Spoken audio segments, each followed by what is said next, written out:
자, 그럼 지금부터는 시청자분들의 종목 고민 해결해 보도록 하겠습니다. 첫 번째 시청자분 연결해 볼게요. 시청자님 연결돼 있습니다. 안녕하세요.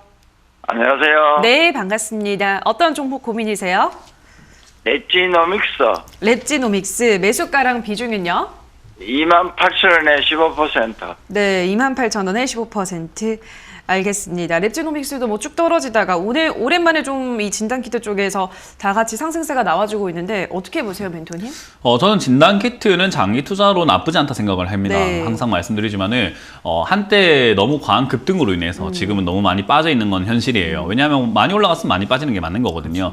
근데 이 단계에서 뭐 어떻게 되냐면은 자기 가치보다 너무 고평가로 올라갔다가 자기 가치보다 저평가로 빠지게 돼요. 그러니까 한 번 올라왔다 빠지는 종목은 매수의 기회가 생기는 거죠. 그런 자리가 바로 랩지노믹스였겠죠. 그런 상태에서 지금은 밑에서 조금 더 바닥을 잡고 우하향을 하면서 자리를 잡고 이제는 우상향으로 바뀌어 있는 상태인 거죠. 이렇게 우하향하다가 상향으로 바뀌어 있거든요.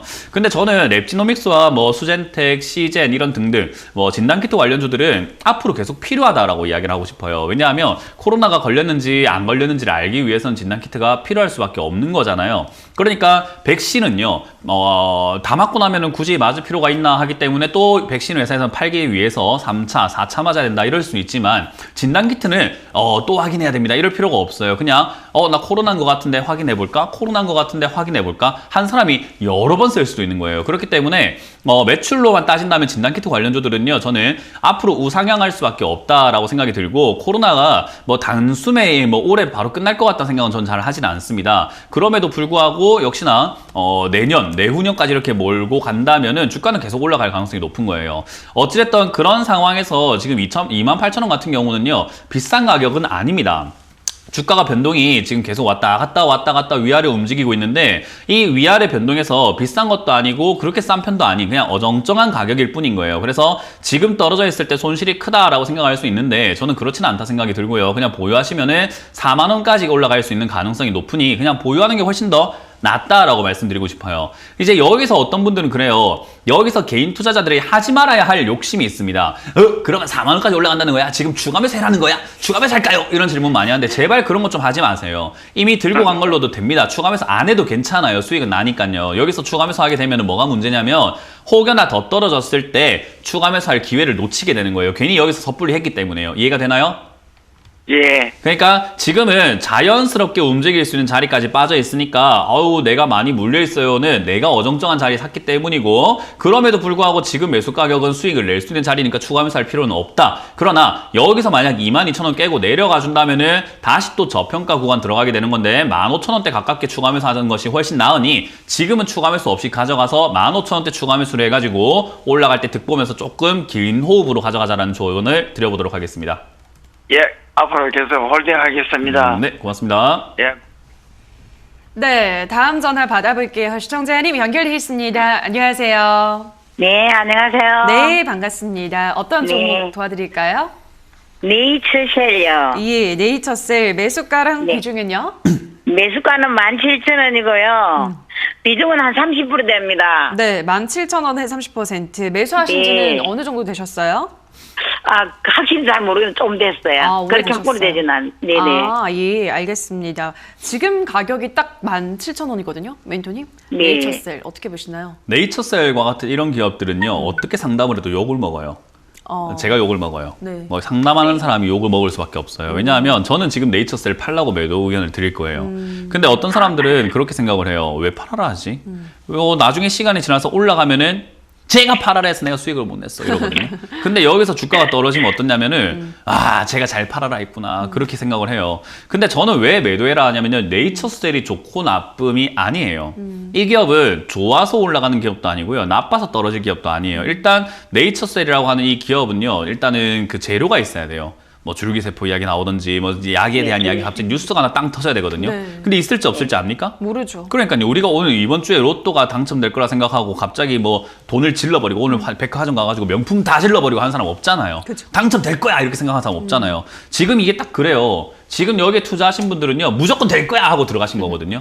근데 그렇게 하면 안 되지 않나? 라는 생각을 하는 거죠. 그래서 투자라는 관점에서 본다면 네이처셀을 30% 비중이나 여기 들어가 있다는 거 저는 그렇게 좋게 보진 않습니다. 만약 차트를 보고 N자 반등을 노리시면서 차트에 분석이 되었고 지지가 발생이 되었고 눌림목이 발생이 되었다. 그런 등등의 이해도가 있으시고 지식이 있으시다면은 저는 이거는 굳이 상담할 이유가 없이 아마 가져가셨을 거고 그런 눌림목에 대한 이해와 차트에 대한 이해가 있었으면 30% 비중이 안 들어갔을 거라고 생각을 해요. 그렇기 때문에 30% 비중만 보더라도 시청자님은 차트에 대한 이해도가 별로 없었다고 결론을 내릴 수밖에 없고 그러면 저는 이거를 매도할 수밖에 없다라고 말씀드리고 싶은 거예요. 이해가 되셨나요? 네네. 그래서 저는 여기서 살짝 반등이 나온다면 18,000원까지 올라올 수 있는데 18,000원쯤에서 네. 비중을 빨리 절반 이상 한 60% 정도 매도하자는 의견을 드릴 거고요. 밑으로 네. 밀린다면은 최근에 만들어졌던 어제의 저점입니다. 어제 시가가 16,500원이거든요. 네네. 이거 밀릴 때 손절하면 큰 손실 아니잖아요. 그죠? 네네. 네, 이런 기업을 들고 갈 때 모 아니면 도기 때문에 우리가 계속 모를 노리다가 이런 기업은 잘못하면 백도가 됩니다. 도도 아니고 백도예요.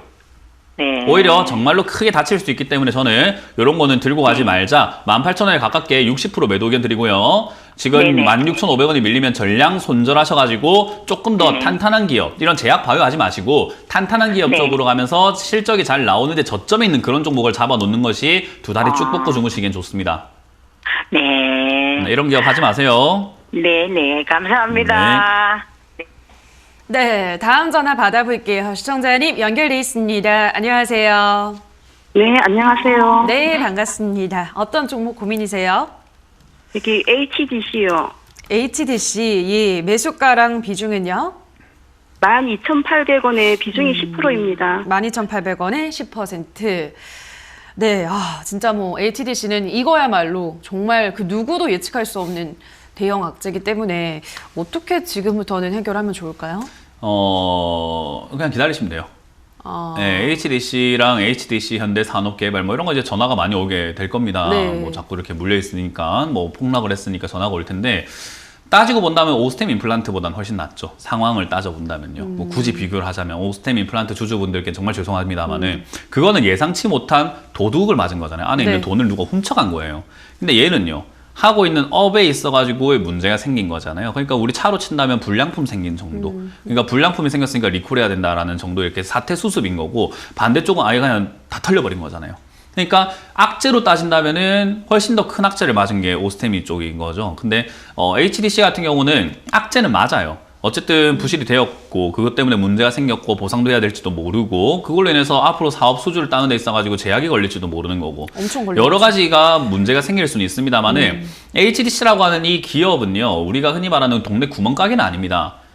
예, 그러니까 예. 굉장한 타이틀이 있고 굉장히 좀 탄탄하다고 볼 수 있겠죠. 그러니까 지금의 문제는 해결할 가능성이 높아요. 그러니까 주식은요, 근 30년, 40년 동안 악재 없는 기업은 하나도 없었어요. 전부 다 악재 때문에 폭락 한 번씩 다 맞았고, 방금 상담했던 네이처셀.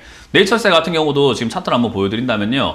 지금 최근에 급등한 것만 보이니까, 우와, 급등했다. 이렇게만 생각하시지만요. 과거에 이거는 네이처셀 주가 조작 혐의네 뭐네 하면서 폭락하고, 하한가 내려맞고 막 폭락해가지고 지금 주가가요, 반토막이 아니고 반에 반토막이 났던 기업이에요. 그러니까 그런 기업도 다시 이렇게 살아나서 급등이 나와요. 마찬가지로 우리 삼성중공업, 삼성 엔지니어링이죠. 네, 삼성중공업이 아니고 삼성중공업도 그렇지만 삼성 엔지니어링 같은 경우도 잘 보시면은 2016년도에 어떤 일이 있었냐면요. 관리 종목 들어간다, 회사 망한다, 파산한다, 상폐된다 이런 이야기 때문에 주가가 폭락하고 그 전부터 하면 진짜 반에 반토막이 났었어요. 그럼에도 불구하고 바닥에서 자리 잡고 다시 또 상승세를 만들어 나가고 있잖아요. 그죠? 그러니까 지금 당장 눈앞을 보면 괴로운 거 맞아요. HDC 같은 경우가 눈앞을 본다면 아우 이거 진짜 반토막이 났어요. 반에 반토막이 났어요. 큰일 났어요. 라고는 하지만 조금 멀리 본다면 이거는 어떻게 보면은 타겟에 나갈 가능성은 있다라는 거죠. 수익이 난다보다는 해결 방안은 분명히 있다라는 거예요. 그러면 이걸 해결하려면 어떻게 해야 될까요? 아까 봤던 삼성 엔지니어링, 네이처셀 이런 거 보니까 어때요? 시간이 많이 흘러서 자리를 잡고 상승을 하죠. 그거는 시청자님도 보셨잖아요. 그죠? 네. 시간이 흘러서 그렇게 되는 거잖아요. 그러니까 지금 당장 돈 필요해서 나 손절해야 돼요라고 하면은 그거는 저도 드릴 수 있는 방법이 없어요. 근데 만약에 시청자님께서 1년, 2년, 3년 정도를 잡고 뭐 몇 년이 걸릴지 모르지만 1년, 2년, 3년 정도 이렇게 연 단위의 계획을 짜고 이 종목을 같이 한번 탈출 한번 해봅시다라는 말에 제 말에 동의를 하신다면은 현금을 저는 본전 가깝게 찾아 나올 수 있다고 생각합니다. 오히려 수익까지 찾을 수 있다고 생각을 해요. 이해가 되나요? 네. 시간을 주라는 거예요. 그렇기 때문에 이 종목은 지금 6,000원대 이렇게 한번 1차 하락하고 난 다음에 버티다가 2차 하락이 나올 수 있습니다. 그러면 한 5,000원대에서 4,000원까지 밀릴 수 있는데 그때가 오히려 기회가 되는 거예요. 추가 매수를 해서 매수가를 왕창 낮춰놔야 다음에 올라왔을 때 뭔가 회복이 될 거 아닙니까? 그죠? 네. 그러니까- 그러면은 그때 여기 한 뭐 4,000원, 5,000원 정도 오면은 그때 추가 매수가 가능할까요? 가능하죠. 얼마든지 가능하죠. 근데 이제 그때 왔을 때 뭐 때문에 그만큼 떨어졌는지는 좀 알아야 될 거 아닙니까? 그죠? 아무 네. 이유 없이 떨어진다면 정말 좋은데 뭔가 안 좋은 내용 때문에 회사가 정말로 안에 또 부실이 터져가지고 이상한 것 때문에 떨어지면 좀 더 기다려봐야 되지 않을까요? 그러니까 그때 왔다고 무조건이 아니라 이건 진짜 이제부터 신중하셔야 돼요. 정말 탈출하고 싶으신 거 맞으세요? 네. 그러면은 신중하셔야 돼요. 생각, 판단 아무것도 하지 마세요. 정말로 지금부터 제 말 들으셔야 돼요. 제가 이런 거 폭락하는 종목 탈출하는 거 전문가입니다, 완전히. 왜냐하면 제가 하락하는 종목으로 매매를 많이 하는 사람이라서 그래요. 그렇기 그러면 때문에 이걸 지금 뭐 없다 생각하고 길게 본다 생각하고 그냥 맞아요. 접어놓고 있을까요? 맞습니다. 그래서 여기서 제가 조건을 드릴게요. 7,000원대 네. 여기서 한 3달 정도 만약에 머문다 하면 전화를 다시 주세요. 네. 그리고 또 여기서 머물다가 만약에 떨어졌다, 5,000원까지 떨어졌다, 그러면 5,000원쯤에서도 한 달 정도 머물렀을 때 전화를 주세요. 네. 그 전까지 아무것도 하지 마세요. 아시겠죠? 네. 그러면은 지금 뭐 손절할 필요는 하지 없겠네요. 마세요. 그죠? 네, 손절도 네. 하지 마시고 추가 매수 하지 마시고 아무것도 하지 않는 게 제일 중요합니다. 네. 그러니까 네, 다시 잘 바꿔 이야기하면 일을 키우지 마세요. 이거 건들면은 네. 골마요. 잘못 건들면 진짜 엄청 크게 골마가지고 손도 못 써요. 지금 딱 네, 좋으니까 혹시 10%면 괜찮아요. 이 HDC가 혹시 뭐 이렇게 뭐 상폐되고 이럴 가능성은 없나요? 그 뉴스를 보셨는지 모르겠지만요. 지금 상패 심사 중에 있는 종목이 150개 종목인데 5년 동안 상패가 18개밖에 안 됐어요. 상패가 쉽게 되는 게 아니에요. 거래소는 네. 기업에게 엄청나게 기회를 많이 줘요. 근데 얘는 상패 그 대상에는 올라가진 않을 것 같습니다. 네. 그러니까 걱정하지 마시고 냅두시라는 거예요. 아무 걱정하지 마시고 그 문현진이가 알아서 하겠지라고 생각하고 다음에 전화 주시면 돼요. 네, 감사합니다. 네, 고맙습니다.